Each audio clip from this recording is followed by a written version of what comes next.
It's been a month since Mila was bedridden because of her right lower leg cast. She had been feeling like a sack of potatoes.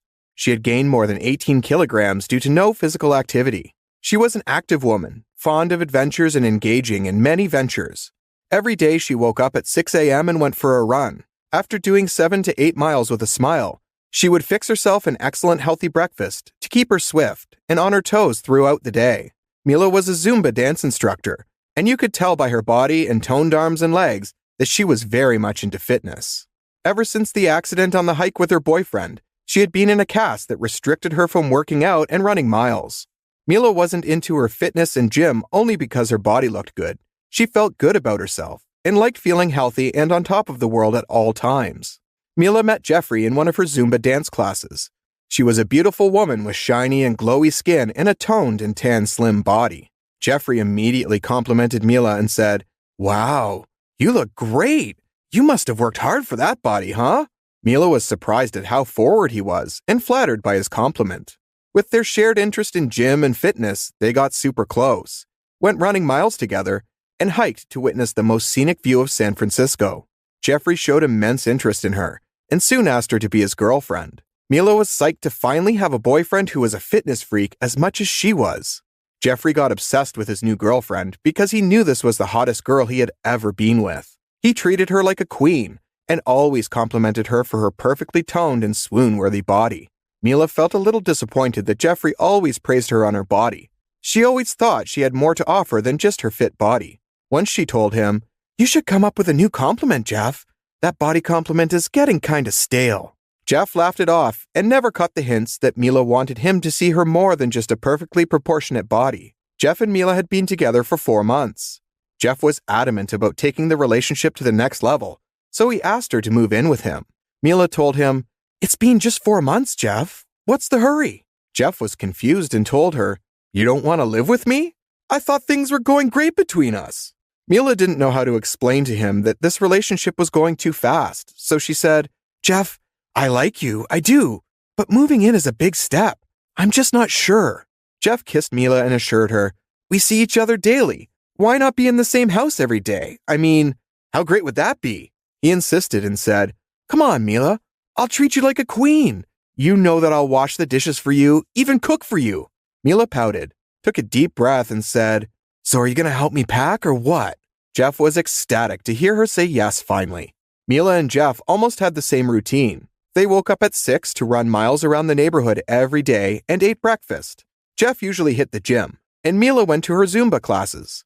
Mila started noticing how Jeff was too much into his looks as well as hers. One time they went out for dinner, and Mila felt like eating some sweet and juicy carbs, so she told the waiter, "I'll have a mushroom sauce steak with a side of fries." Jeff looked at her in utter confusion and took the menu card from her hand and said, "What the hell are you doing?" With a confused expression spread across her face, Mila asked him, Ordering my dinner? Why are you being weird?" Jeff snapped at her and said, "You cannot eat that. Do you realize how many calories this stuff contains? Jeez, woman, take care of yourself." Jeff's behavior super hurt Mila because not only did he not let her eat something good, he practically gave her a lecture on what to do with her own body. After getting to their place, Mila was super pissed and fought with him and said, "This has gone too far, Jeff. You cannot tell me what to do and what to eat. I took care of myself before you came." Jeff got angry at her and said, "You are going to ruin the body you worked so hard on. Don't you want to stay hot?" Mila rubbed her temples and said to him, "God, you are so superficial. Ever since we got together, you have never complimented me about anything other than my body. What's wrong with you?" Mila was frustrated and couldn't look at Jeff for another second, so she slammed the door of the bedroom and called it a night. The following week was the same. Jeff left unsolicited opinions about her body and how many calories she was taking. Most of their days passed arguing with one another. They both decided to go for a hike to cool things down between them. Gym and running together usually put them both in a good mood. The hike trails were super rocky, and Jeff's sneakers were not sturdy. He supported himself by holding Mila's arm. On one rocky path, Mila unfortunately took a misstep and fractured her right lower leg. She was in agony and cried. Jeff lifted her and took her to the hospital. He felt evil because hiking was his idea, and how he was constantly asking Mila for an extra hand during the trail.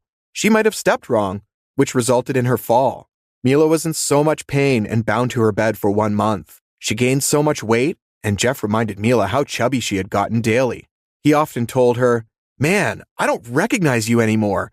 You have a double chin." Mila's self-confidence was shattered at this point. She avoided looking at herself in the mirror because she would only be reminded of Jeff's insensitive comments about her body. Jeff brought dinner to her on the bed, and even while eating, he told her, "You have to work a lot harder after the cast is removed. Your abs are not even visible, babe." Mila told Jeff, "I am bedridden, and your biggest concern is my abs not being visible? Are you serious?"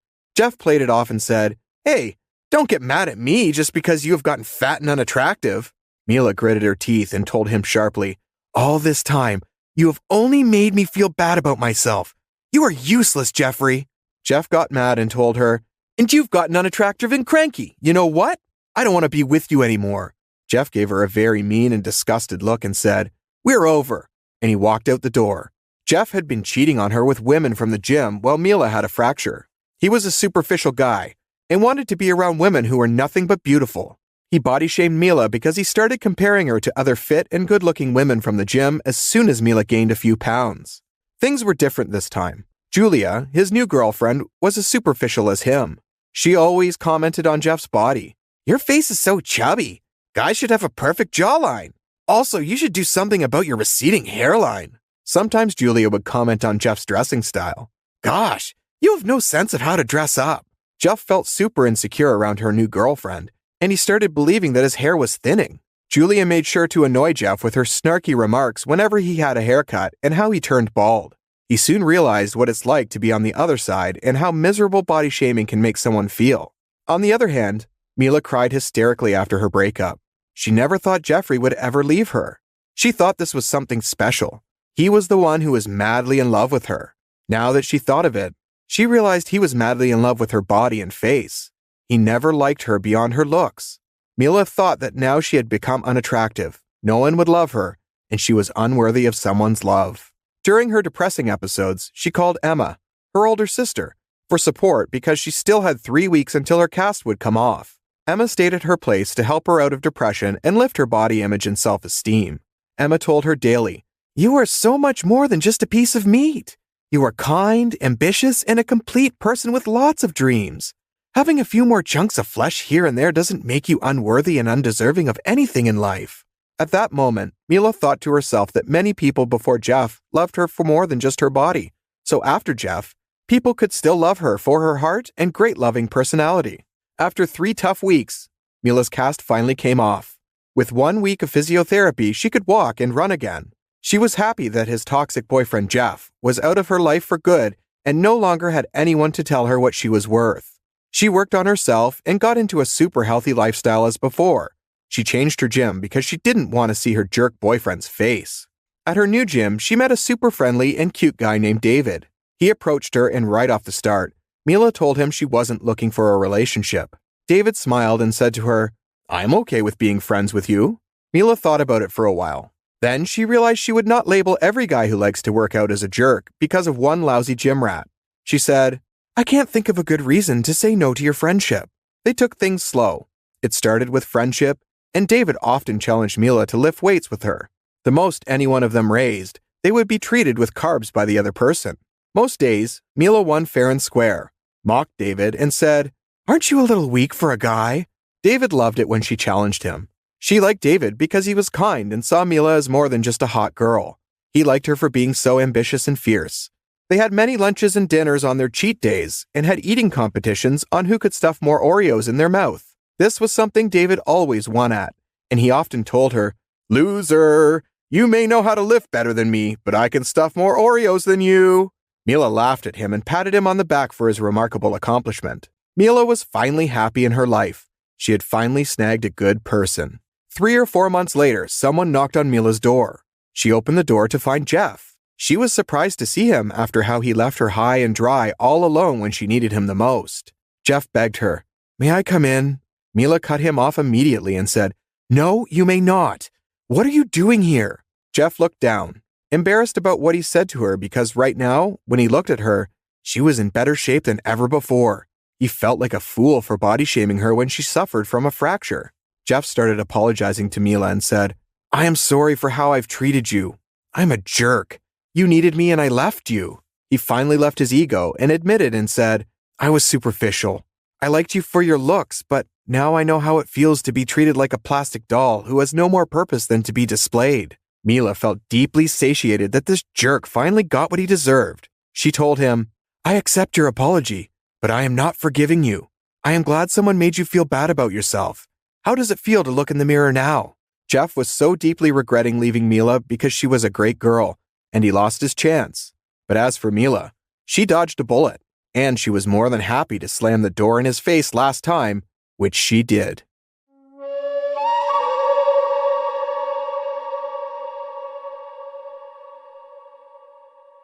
It was evening, and Maverick, a recruit at Newville Police Academy, was practicing his marksmanship. "Look at him go," Kyle said. Maverick was the best marksman at the police academy, which made the other recruits envious. Still, Maverick wasn't good at physical training, so they took that as an advantage to mock him. "What good is a marksman if one can't carry his weight?" Kyle teased. Maverick left without saying a word to Kyle or the others. It wasn't the first time Kyle had tried to get under his skin, and it won't be the last. As he walked away, he had a flashback to their days in grade school when he first came to Newville. It was the same day he found out his mother was lying to him when she said his father had died in an accident. His father, Robert, was a kleptomaniac well known for his atrocities in the town. It was said that Robert and his father tormented the town's mayor and kept continuously stealing from the city. They were never remorseful for their acts, and Newville's police department could not arrest them. Nobody ever saw their faces, but being an old family in the town,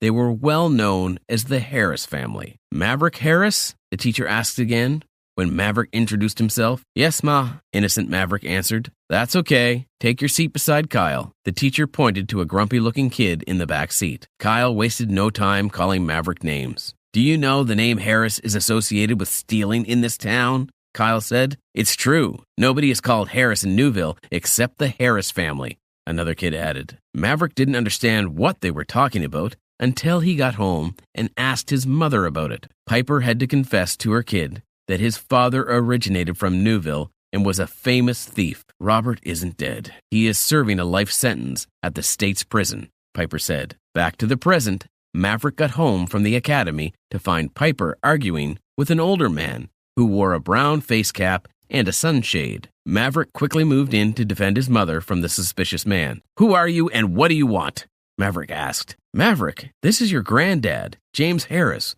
Piper put in. James stretched out his hand to shake hands with Maverick, but got rejected. "I'm going to call the police," Maverick said instead, and attempted to use the phone. Still, James grabbed the phone and threw it to the floor. As he saw his newly brought phone turned into shreds, Maverick imagined his phone shattered like a broken glass with no hope of repair. "That's a new phone!" Maverick shouted. "Let's not turn our little family reunion into a quarrel. I have never stolen anything from you, have I?" James asked. "You stole Robert from us," Piper answered. "I will get him out," James said. "How?" "Actually, that's why I'm here. I wanted Maverick to help me get his dad out of prison. My son is not going anywhere with you." Piper hated James for making Robert a proud thief. Unlike his father, she will not let him influence Maverick, who is determined to be a police officer. "If you want to go on a suicide mission, keep Maverick out of it," Piper added. "I'm going to be a police officer very soon, and I'm going to lock you up if you ever steal from this town again," Maverick said. "How disappointing. I thought you would help me infiltrate the police department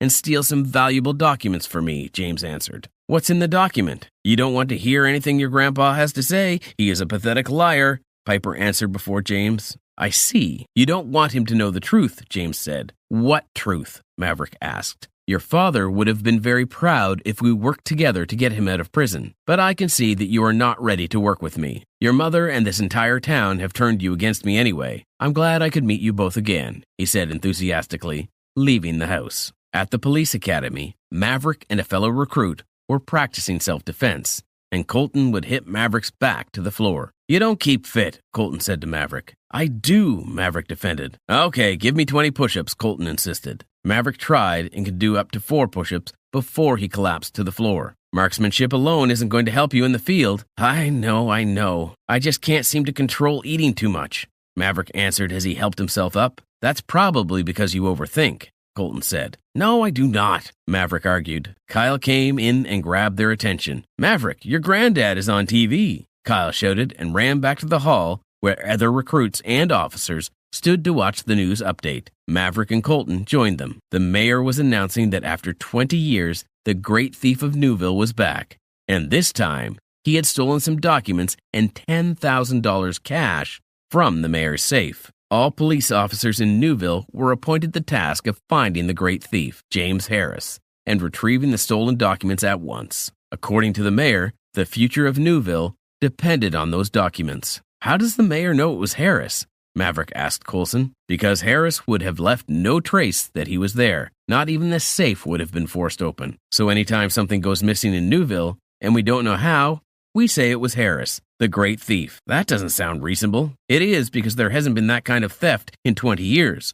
Only your granddad could have pulled it off, Colton assured him. Is all this on record? Yes, they are, but I'm not sure we can just request for it. We are not proper officers yet. I wish to assign the case, Maverick concluded. Kyle, who was eavesdropping on Maverick and Colton, called everyone else's attention to Maverick's request. Hey, everyone. Maverick said he wished to be assigned the Harris case. Kyle was loud. Everyone laughed because it was impossible for Maverick or any one of them in the academy to have the case. Who is to tell you are not a spy for your granddad? Kyle said. Maverick got angry at Kyle's statement because it was almost true. His granddad asked him to be his spy. Kyle said bluntly, You better be locked up before you start leaking information. Kyle said bluntly. You watch me. I'm going to find and arrest him, Maverick responded. He was trying to sound confident, but he was confused. He had no idea how he was going to look for James Harris, even when the top police officers in Newville couldn't find him. It dawned on Maverick that he had something the police didn't have, which was his mother. If anyone knew where James was hiding, it was his son Robert,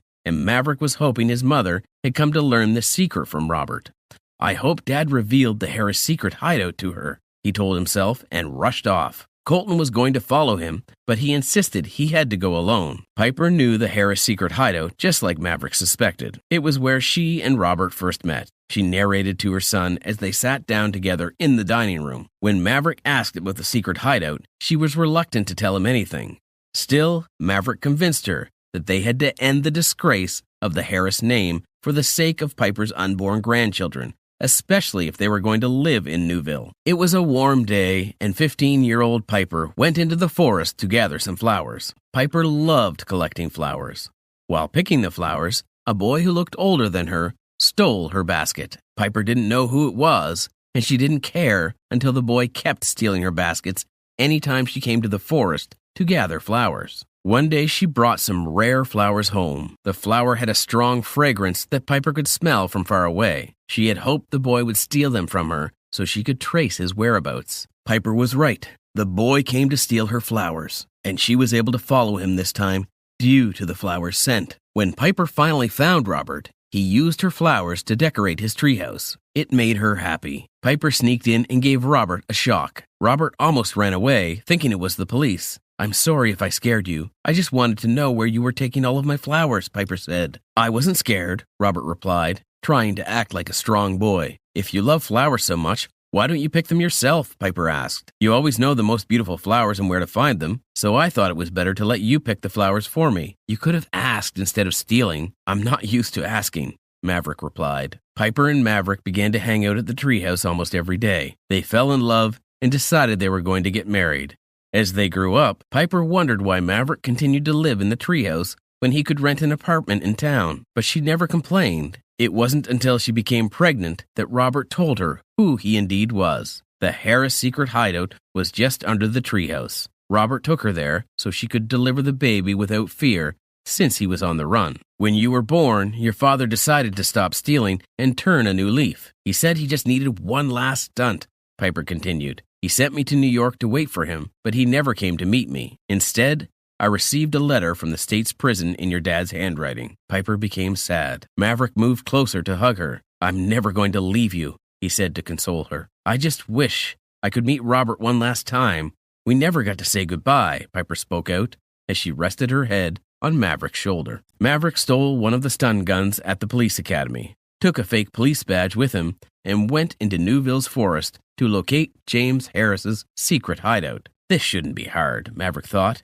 He had it all planned out. the outstanding arrest of the great thief. He called Colton to bring some few police officers and meet him at the forest. Colton asked what was going on, but all Maverick said was he was going to arrest the great thief of Newville. Colton knew Maverick was severe. "We will be there," he responded. He rushed to alert some senior officers at the academy to come with him to the forest. He told them the great thief had kidnapped Maverick. The officers hurriedly followed him and called in a kidnapping case. Colton was to come with a couple of officers as Maverick requested, but he ended up with the whole police force, all driving loud and fast to the forest to arrest James Harris. "I didn't realize the forest was this big," Maverick complained, still looking for the treehouse decorated with flowers. He came across a little Joey with its mother. The mother kangaroo was trying to help Joey stand upright. Maverick sneaked closer to get a better look at the kangaroo and the little one, but it noticed him and hopped away with the Joey tucked into its pouch.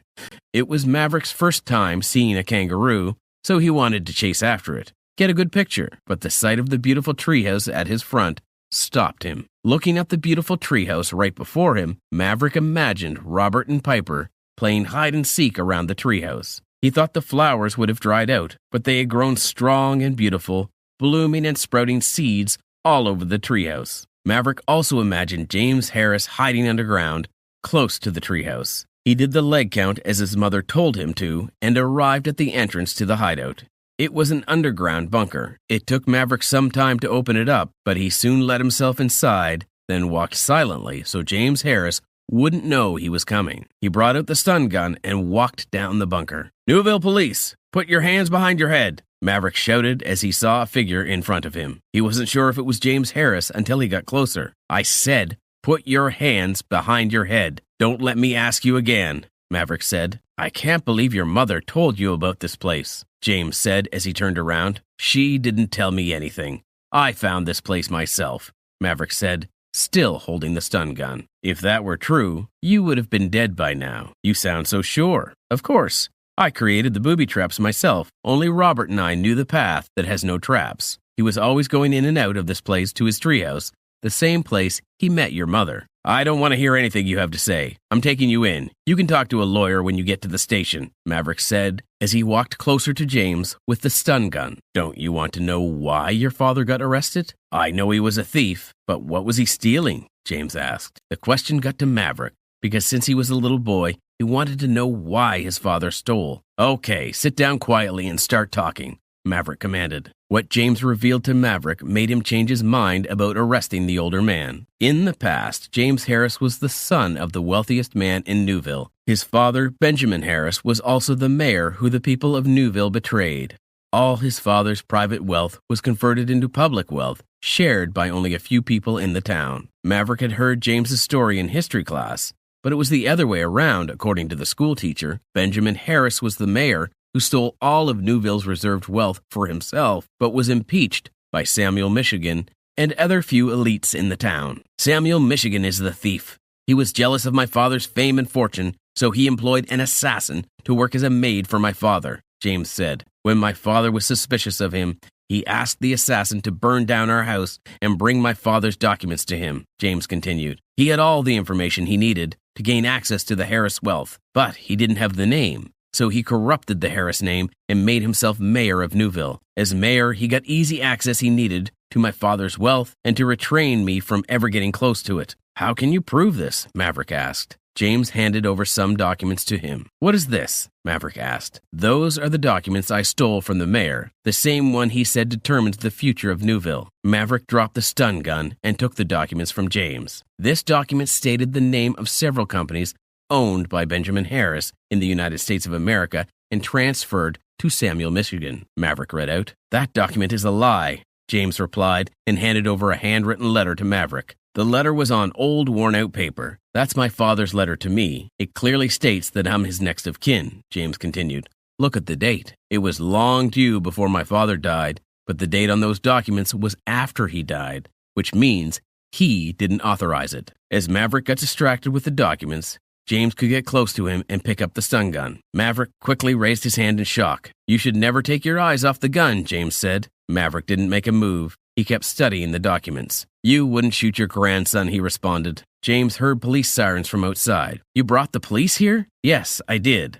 I will send them back right away. I will lie to them and tell them it was a false alarm. I think you must figure out another way to claim back your wealth from Michigan without having to steal. Do you believe you can get back the property without stealing it? Yes, since it was originally yours, you just have to present this document and your letter to the court, and your properties would be transferred effectively to the rightful owner, Maverick said. James Harris, hearing this, knocked out Maverick with the butt of the stun gun. When Maverick woke up, he was at home and his mother was beside him. "Where is he?" Maverick asked. "I can't believe he ran away." "It's over, Maverick." James turned himself in. "He is in police custody as we speak," Piper put in. "But why would he do that?" "I don't get you. Wasn't that what you wanted?" Piper asked. Maverick left in a hurry without answering her. He got to the police academy to find out that the mayor was still looking for the documents, and James Harris was refusing to cooperate with the police.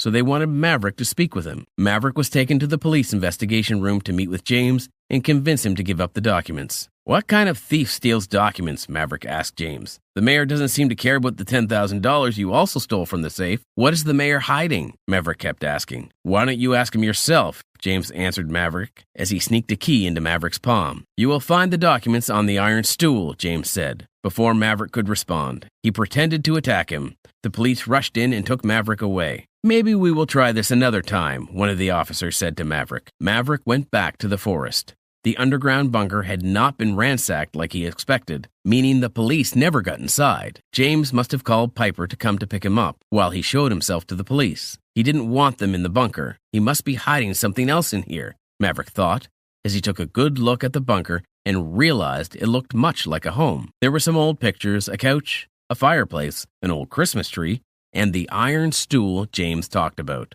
There was no keyhole on the stool, so how did James want Maverick to use the key? Maverick tried to move the chair, but he couldn't. It seemed it was welded to the ground. Maverick sat in the school to think of what next he could do when he discovered the keyhole in front of him. It was on the clock beside the wall. If Maverick didn't have the key, he wouldn't have known the L-shaped space on the lock was a keyhole. He brought down the clock, opened it, and saw the documents inside. What was he going to do with it? As a recruit of the police academy who got affiliated with the Harris case, Maverick wrote down his statement, starting from the evening he met a strange older man arguing with his mother, and how he rushed in to defend her, only to find out that the older man was his granddad, the famous great thief of Newville. Maverick's statement also contained James Harris's testimony and a copy of the letter given to him by Benjamin Harris. He stated clearly that the current mayor, Dr. Derek Michigan, was not the rightful owner of his properties. The mayor's grandfather, Samuel Michigan, had assassinated Mayor Benjamin Harris and his family to claim his wealth and his properties. The only survivor of the fire started by the assassin was James Harris, currently held in police custody.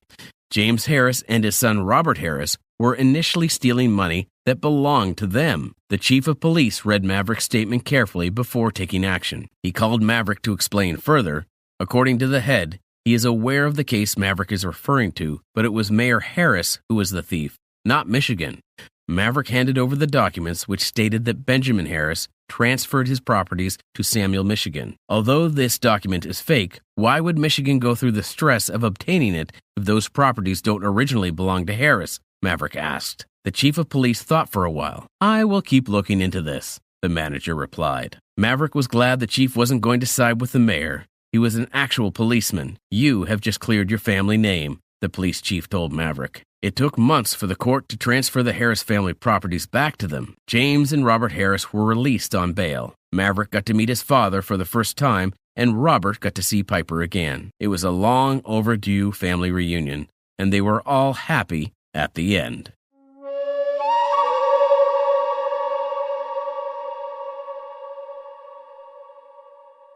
When Matthew told his mother that he was getting married to June, his mother and sisters busted into a loud laugh. They thought he was joking, but his straight face showed he wasn't.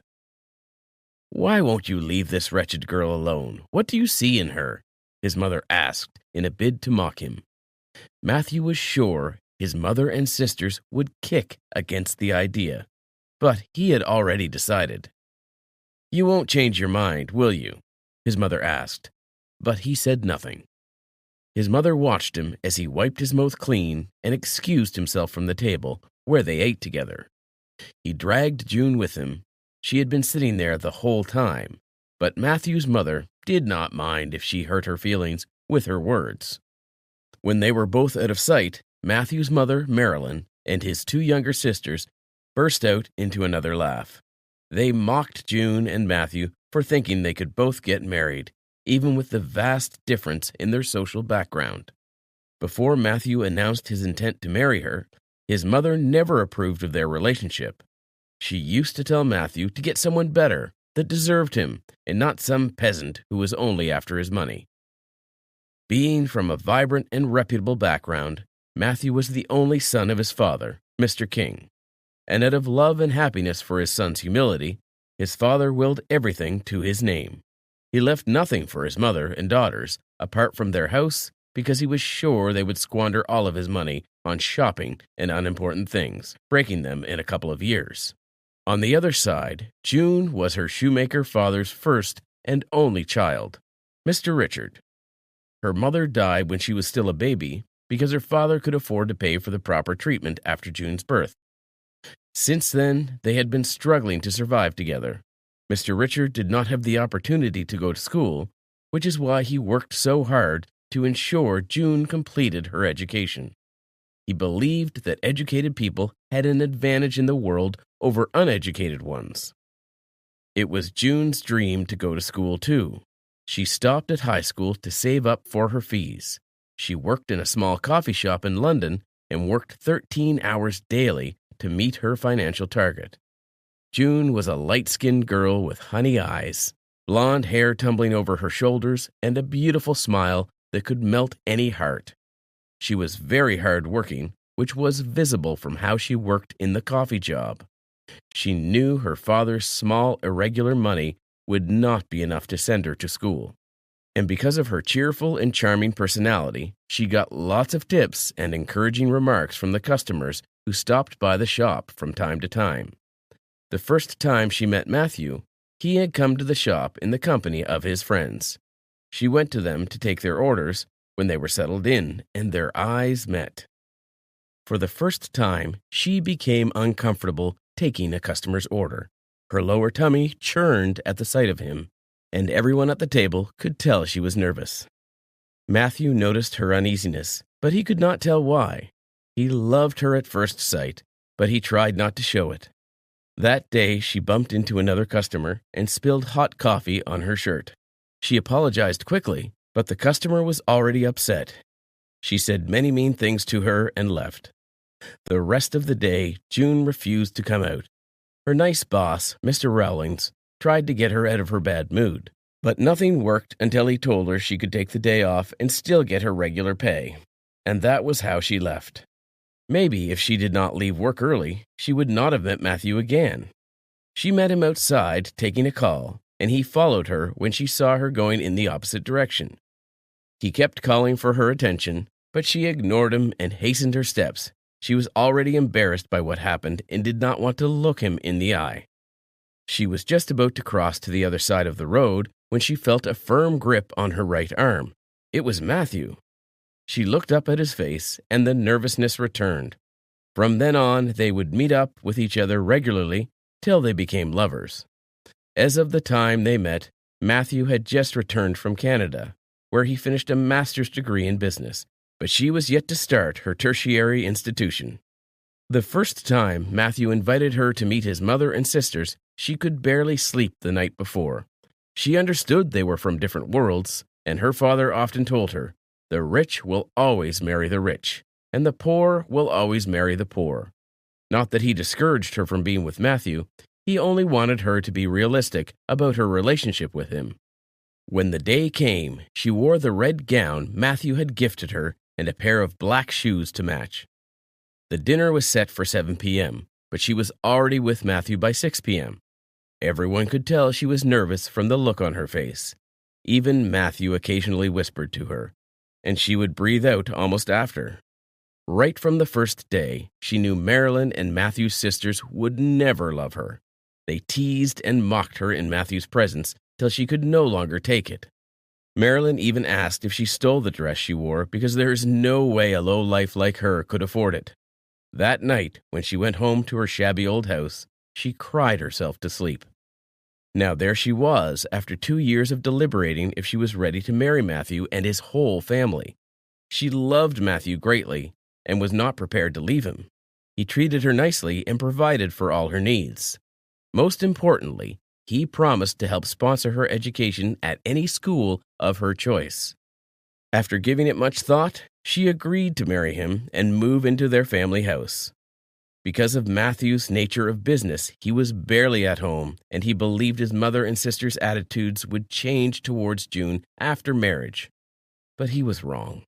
They only became worse. Whenever he was not around, they would verbally abuse her and subject her to different forms of maltreatment. There's even a time June was sent out of the house and forced to sleep in the horse stable because she spoke back to Clarine, one of Matthew's sisters. That night she cried so much and regretted moving in with them. Other times, Marilyn would order the maids to do nothing, then force June to do all the work. In her own words, June was there for her son's money, so she had to work for it. And because June had no one to stand up for her, she did all the work, cleaned the entire house, and washed all of Marilyn's clothes, even when there was a washing machine. She would go to the market all alone, cook for everyone, including the maids, and by the time she was done having her bath, they must have eaten everything, leaving her to scrap the remains from the bottom of the pot for herself. The most painful of them all was the abusive words Marilyn and her daughters said to her.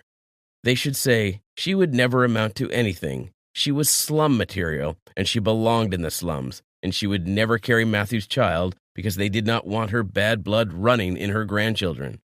These hurtful words alone lowered her confidence and esteem. All along, Matthew was barely around. He was always running around from place to place to seal business deals, and every time June spoke with him over the phone, Matthew's mother and sisters would stand behind her to make sure she did not tell on them. With every passing day, she grew leaner and looked more malnourished. Meanwhile, Matthew sent in money weekly for her upkeep through his mother.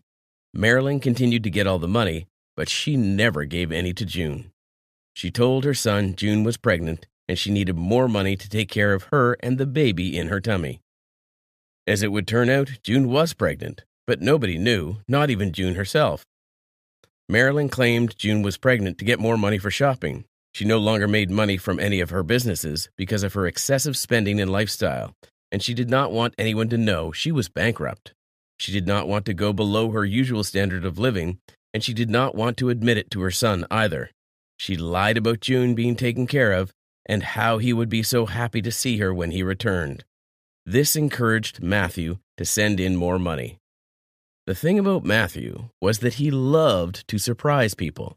He refused to tell anyone the day he returned to London because he wanted to take them unaware, especially his newly wedded wife, whom he barely spent any time with.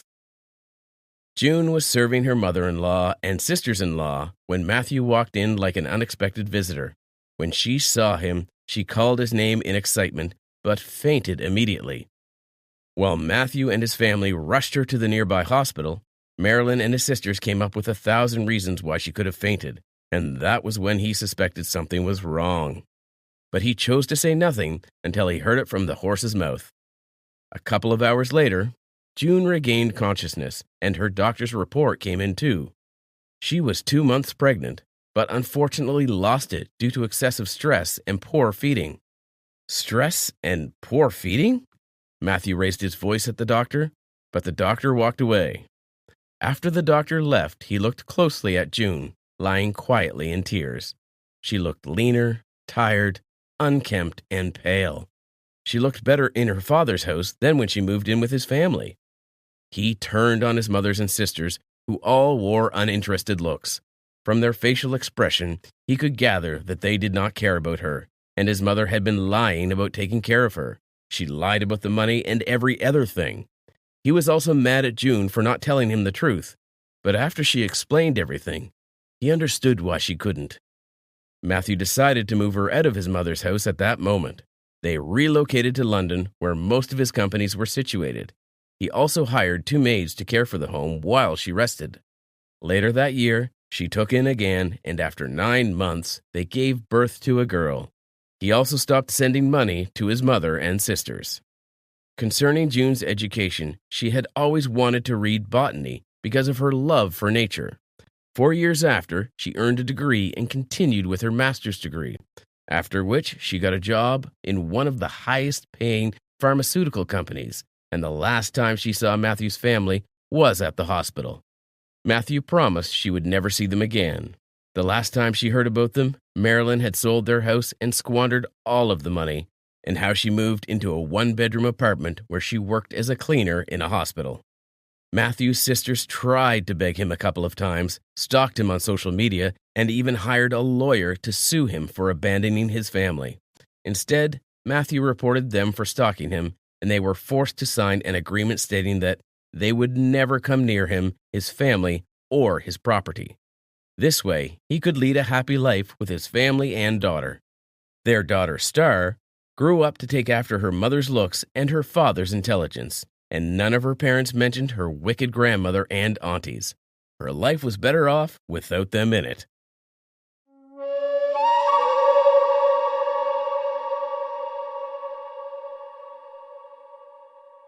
She closed her eyes as she let the pain set in, trying fruitlessly to hold back the tears that threatened to fall from her face.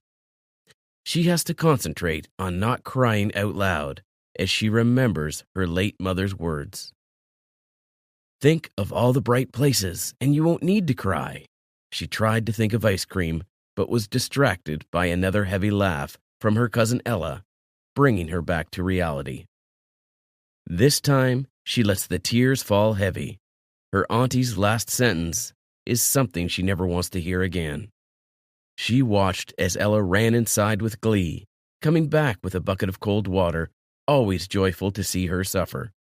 Her hatred for her started immediately after being introduced to the family as her cousin. Since then, she has promised to make her life a living hell. She hurriedly got up, shaking as her auntie ordered. She did not want to enact her anger further. She commanded to pour the water on her body.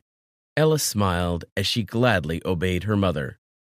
This has become an everyday ritual, as she stopped flogging her, but has discovered other ways of reminding her how useless her life is with just words.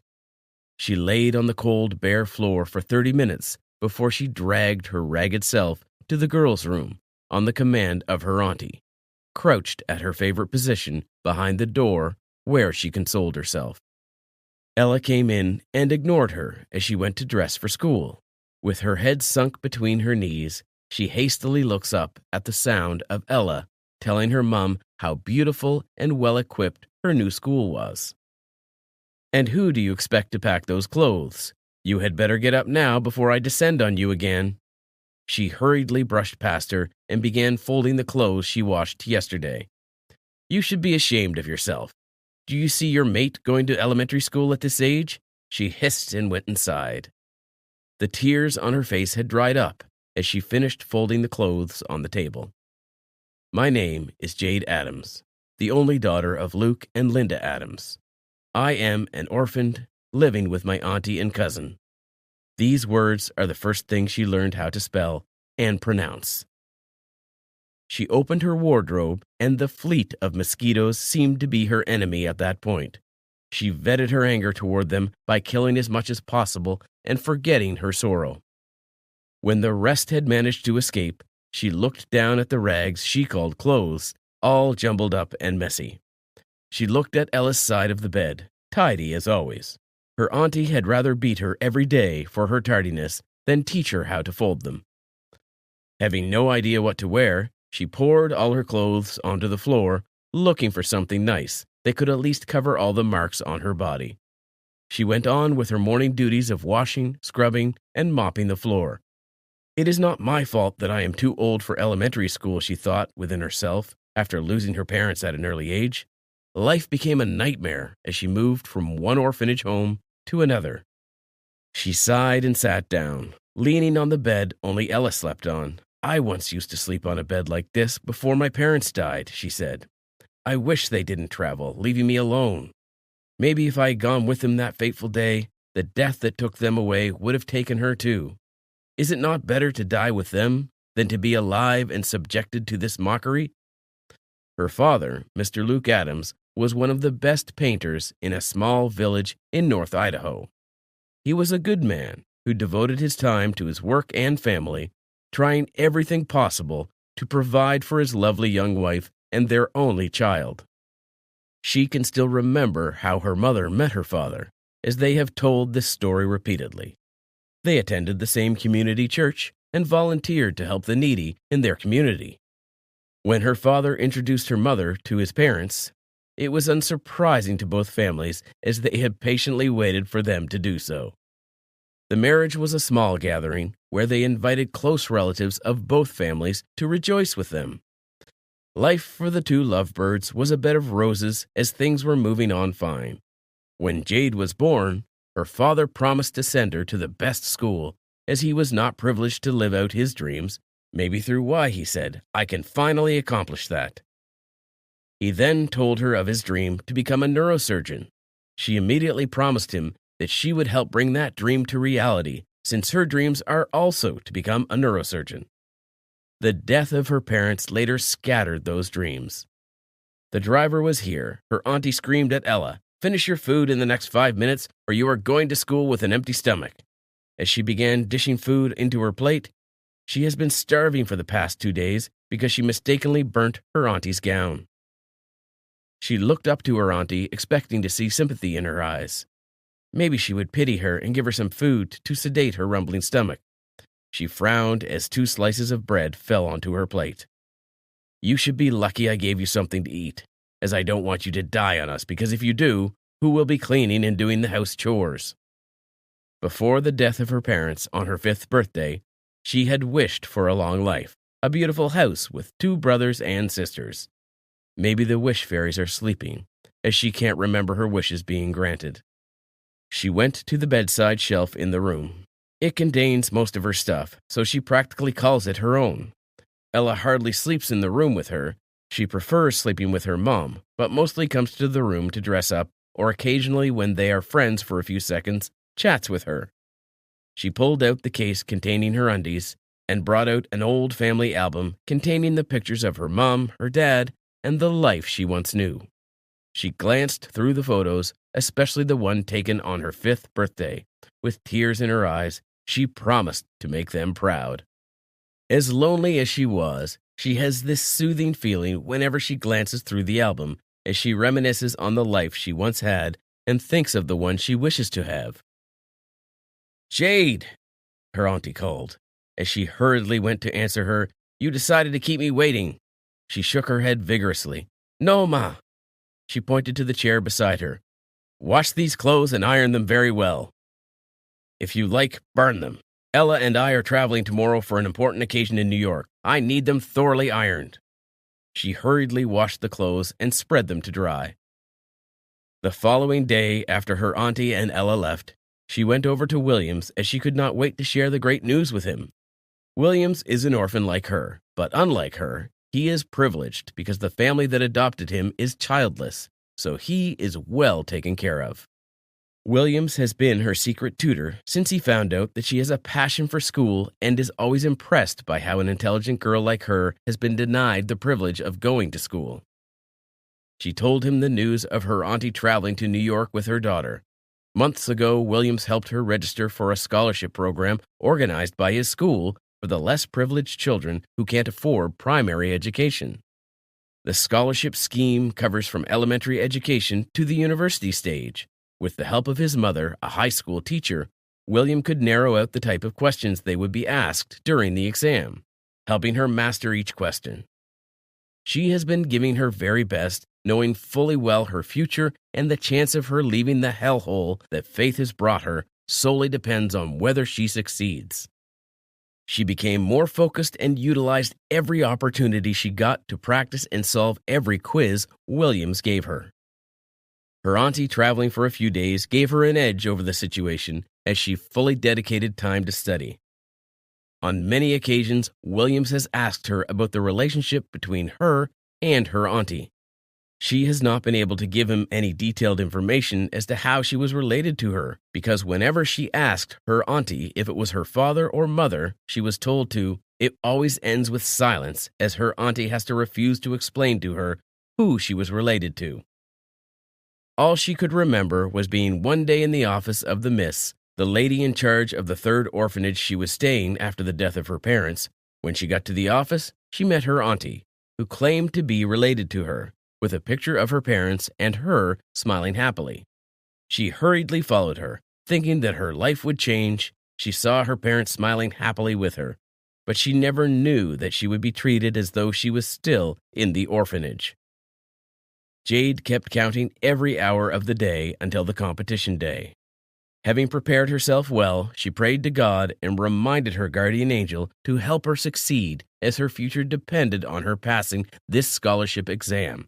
She had been consoling herself with the success story since Williams told her about the scholarship. She came to the exam venue in the company of Williams, who kept reminding her to have faith in herself, as he was very confident she would be among the selected candidates. A few months after she took the scholarship exam, life returned to how it was before. Her auntie continued with her behavior, and Ella was hers. Every day, without hearing from the school, she keeps losing the small hope she has been holding on to. 8 months after the exam and a new academic session had begun, the school pasted the names of the selected candidates. Williams, on seeing her name boldly written as number 3, couldn't wait for the school to dismiss. He packed his books inside his bag at the sound of the bell and ran home as fast as his legs could carry him. With joy in his heart on seeing her, he screamed her name at the top of his voice. "Jade! Jade! Jade!" he screamed.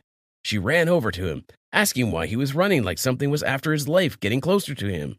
He saw the cheeky smile he was trying very hard to hide on his face, and immediately she knew that the scholarship result was out. "Did I get selected?" she asked him. "Yes," he answered, nodding his head. Hot tears rolled down her eyes immediately after he confirmed what she already knew in her heart. When Jade got home, she met staff from Williams' school, sent by the scholarship board, already discussing with her auntie. He came to inform Jade that she was among the selected candidates and will be joining them immediately. He apologized for the delay in pasting names and communicating with all the selected candidates. They had a hard time choosing the best candidate for the opportunity. He further explained what the scholarship program covers: her tuition fee from elementary and high school to university, accommodation, and a certain amount of money every month. Also, upon successful graduating from university with good grades, a well-paid job will be waiting for her. Jade couldn't be more grateful to God for answering her prayers and to Williams for helping her succeed. With her bags fully packed immediately, she bid her auntie and Ella farewell and promised to check up on them whenever she could afford it. Even though they mistreated her, she told herself, "I have promised not to allow their attitude towards me to reshape my life and future." She closed her eyes as they drove past her auntie's house, remembering her late mother's words and wishing both her parents were here to share in her joy.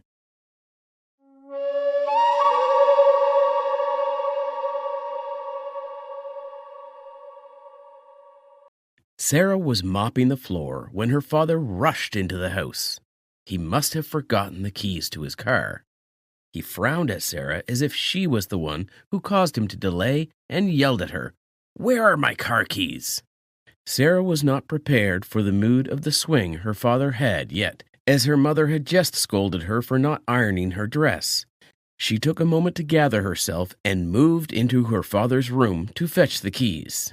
As she was looking for the key, her elder sister came in and mocked her. "Are you planning to steal something again?" Sarah replied timidly, "I never stole anything." This was Sarah's daily routine. She was the one managing the household, cleaning, swept, mopped, dusted, and she did the cooking, but she was still not accepted in the family. She was believed to be rude and stubborn. However, only the hardships had made her quiet, less social, and an introvert. Sarah had a small family with one brother, a sister, and her parents. Her siblings were successful, both academically and in their professional lives, and gathered more attention from their parents. However, Sarah had not accomplished anything significant yet. She was not interested in a salaried job. Instead, she dreamed of opening her restaurant as she had a degree in cooking and culinary skills. Her parents never approved of her idea. They denied her financial support and were unwilling to support her morally. Sarah largely remained an excluded person from the family. She did not like attending gatherings and events and preferred staying home. Since childhood, Sarah's introverted behavior was not understood by her parents, which made them harsh upon her. Her siblings, too, lost no chance to humiliate her and presented themselves as better children to their parents compared to Sarah. One day, Sarah was done doing the chores when the bell rang. As she opened the door, a handsome guy, slightly older than her, was standing on the doorstep. She inquired, and he replied that he wanted to meet her brother Sam. He let her in and brought her juice. She told him Sam was out at the golf club and her sister Lourdes was sleeping. This was a clear signal from her side to say goodbye. But the young guy, Jade, was impressed by her humble and calm nature. He wanted to sit there more. He asked her, "If you don't mind, can I wait for Sam here? Because I cannot come again tomorrow as I have to go to the other town." Sarah approved meekly and moved to the kitchen to prepare something to eat. Luckily, Sam arrived earlier and Jade got his company. Sarah prepared lunch and served them. Jade asked her to join them, but Sam disapproved that she had some work to do. But Sarah did not have anything to do. Sarah moved upstairs to her room, and soon Lourdes joined Sam and Jade at the table. Lourdes was impressed by their looks and outfits of Jade. She reflected to herself, "He's a rich guy." She tried to get attention from Jade, but failed as his eyes were constantly looking for Sarah. The next day, Jade came again and asked Sarah to go out. She refused at first, but Jade convinced her anyhow. They agreed to meet at the cafe in the evening. Sarah dressed in the evening and was about to go to the cafe when her mom intervened. Her mother asked her where she was going. She told her that she was catching up with an old friend. Her mother was suspicious about her, but then allowed her to go as she had arranged a party at home in the evening, and she did not want the humble and meek Sarah to spoil the party's charm. That evening was Sarah's most memorable one. She and Jade talked for hours and discussed their goals, likes and dislikes, and hobbies. Sarah told him she wanted to open her restaurant and establish a business. Jade was thrilled at Sarah's ambitions. Sarah came home after dinner that night, and Lourdes was already in a bad mood because one of her colleagues had rejected her proposal. Seeing Sarah happy and beautifully dressed that night infuriated her further. She yelled at her, "Where were you? Don't you have any responsibility at home? I managed the entire event tonight." They joined them and took advantage of the moment to rebuke Sarah.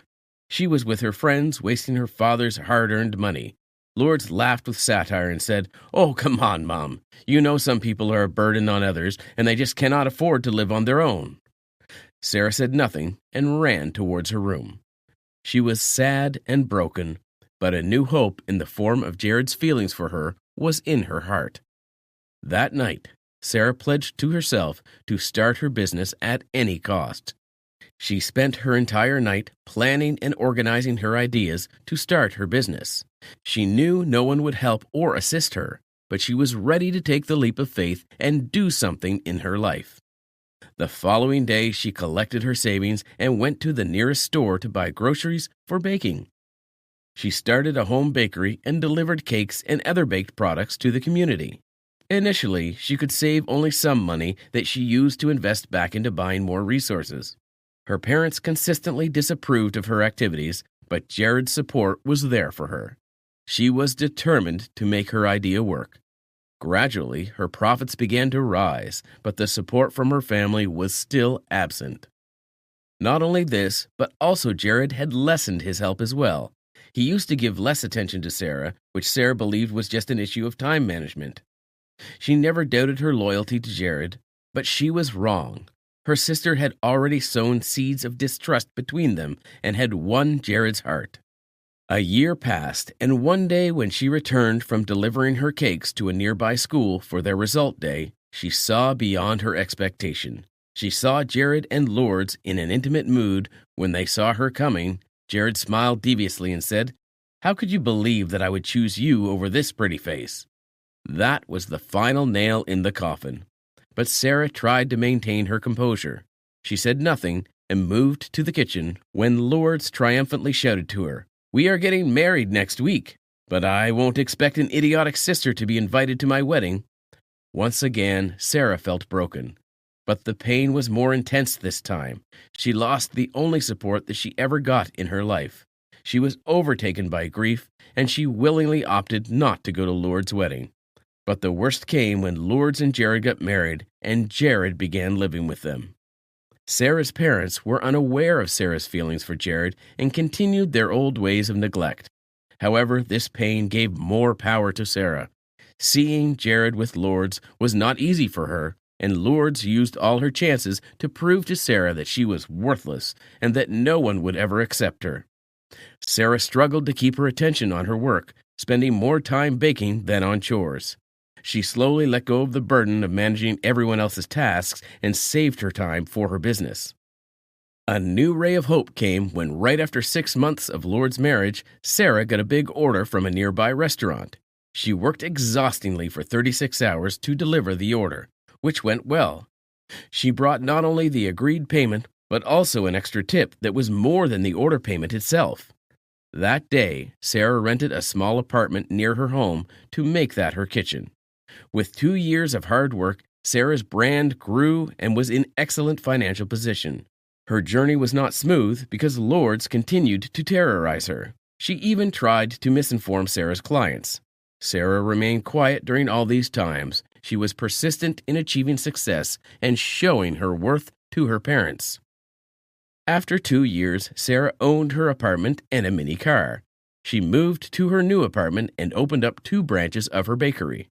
She was planning to open a restaurant when Jared approached her and asked her if she could forgive him. She humbly replied that she did not hold any grudge over him, and he could feel relaxed. But Jared was conspiring something else. He wanted to share Sarah's abundance. Sarah had the perfect moment to snatch Jared away from Lourdes and serve her revenge. However, she chose not to do so.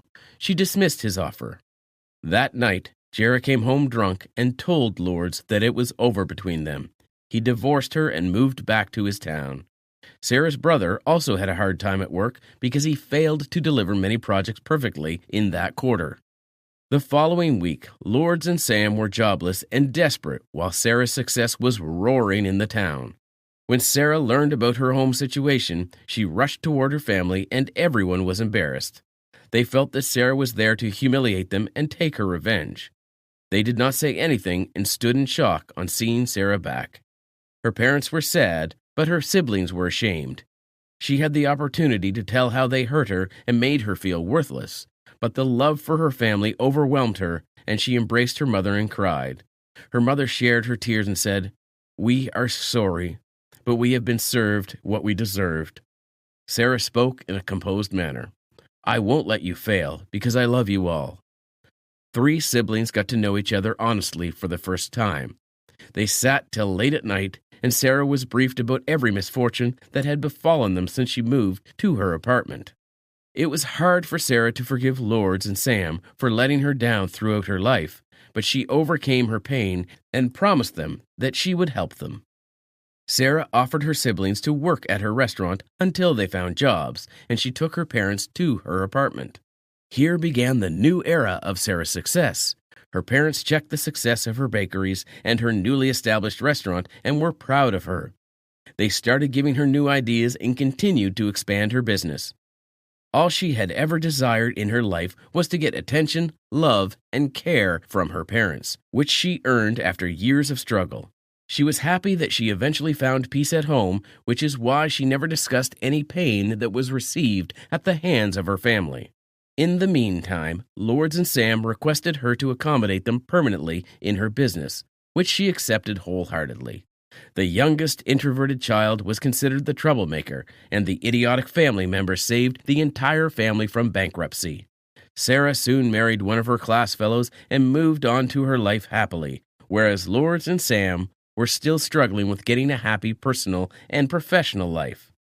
The positivity that Sarah sent to her family was paid back to her, whereas her siblings lived in regret for most of their lives.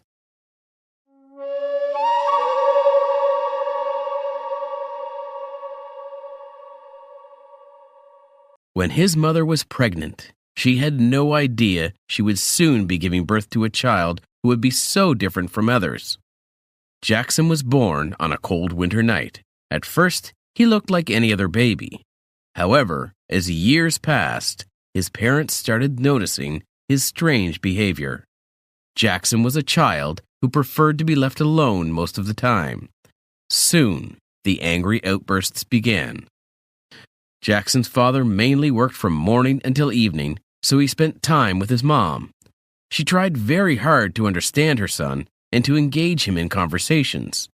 One day, she received a phone call from the daycare. The teacher on the other side of the line was distraught. Jackson's mom rushed to the daycare, where she found her son sitting outside the playroom. He was sitting there quietly.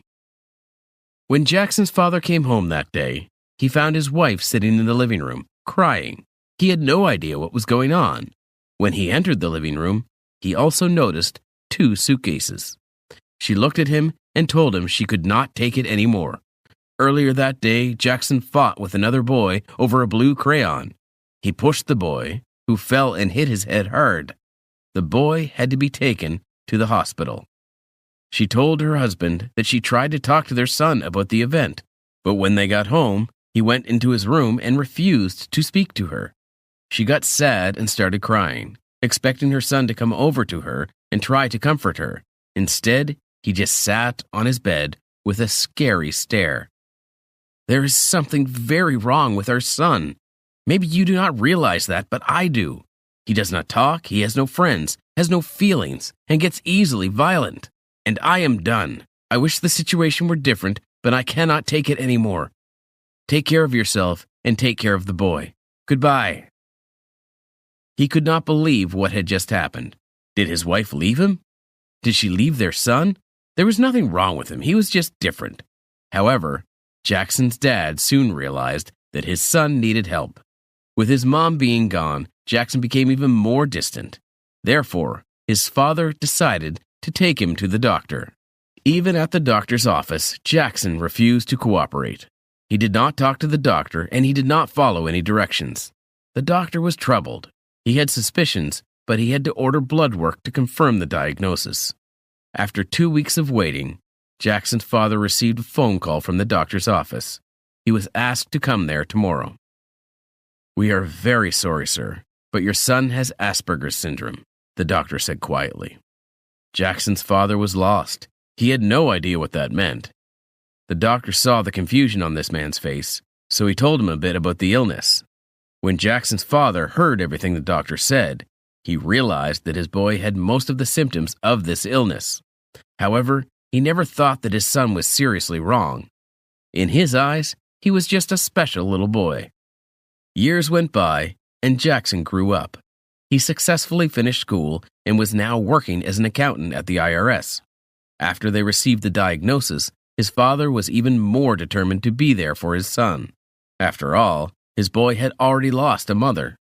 Jackson missed her every day, and he was hoping that maybe one day he would see her again.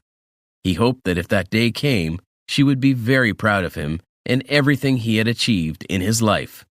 Being very successful at his job and having a great relationship with his father made Jackson very happy. He still lived at home, mostly because he was afraid to leave his dad alone. After all, he was always by his side and made any sacrifices to make Jackson the man he is today. Also, he was afraid to live alone. His father was the light of his life. He always put Jackson first and allowed him to live his life to the fullest. As Jackson grew older, he realized that many things in his life were made possible because of his father. For a long time, he blamed himself for his mother leaving him.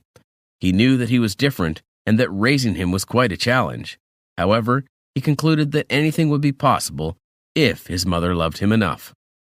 It was tough back then, and Jackson's father was exhausted. He was thinking about stopping his search for a doctor who could help his son. Then he remembered something that his mother always used to say. She said that often the solution comes when you are just about to give up. Therefore, he decided to give it one more try. And it was good that he did. When they met Dr. Wilson, Jackson's father felt hope for the first time in a while. Jackson got new medicine and was visiting Dr. Wilson 3 times a week. He liked his new doctor and their therapy sessions. They were different from all the sessions he had had before. After a while, Jackson's father began noticing changes in his son's behavior. He looked happier, and he started talking to him more. He seemed calmer and more confident. His father was delighted and proud. After a few years, Jackson finished school and got his first job, which was also his current job. Even though he was different, his coworkers liked him. Jackson was exceeding expectations at work. He loved working with numbers, and this was his dream job. When he was offered a promotion, Jackson turned it down. He was not a fan of changes, and he liked his current position. Still, even though things were going pretty well in his life, and he had a very loving father, Jackson always felt like something was missing. He felt emptiness. He never wanted to say that aloud, especially not to his father, but he missed his mother deeply. He had a few relationships over the years, however, he never truly fell in love. Dating and meeting women became stressful for him, so he decided he was better off alone. It was not that he was incapable of love, he just assumed that when the time was right, he would meet the right girl. Jackson loved Friday evenings. While most of his coworkers spent the night at different bars with friends, Jackson and his dad had their special movie night. Jackson would choose the movie each Friday, and his dad would make the dinner. After dinner, they would sit on the couch and watch a movie or two together. It was their tradition for years and gave Jackson some sense of stability. Something was different this Friday. His dad was quieter than usual. Jackson could see that his father had trouble slicing vegetables.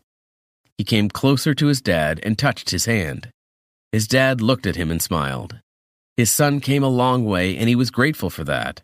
Years ago, Jackson lived in his world. He did not want to talk, did not want to be touched, and it looked like he could never feel empathy. However, it was Dr. Wilson who helped them tremendously. Feeling worried about his dad, Jackson offered to finish slicing the vegetables. However, his father waved his hand, shook his head, and told his son that he was okay. Jackson was not convinced, but he decided to leave it alone for now. His world changed upside down during dinner.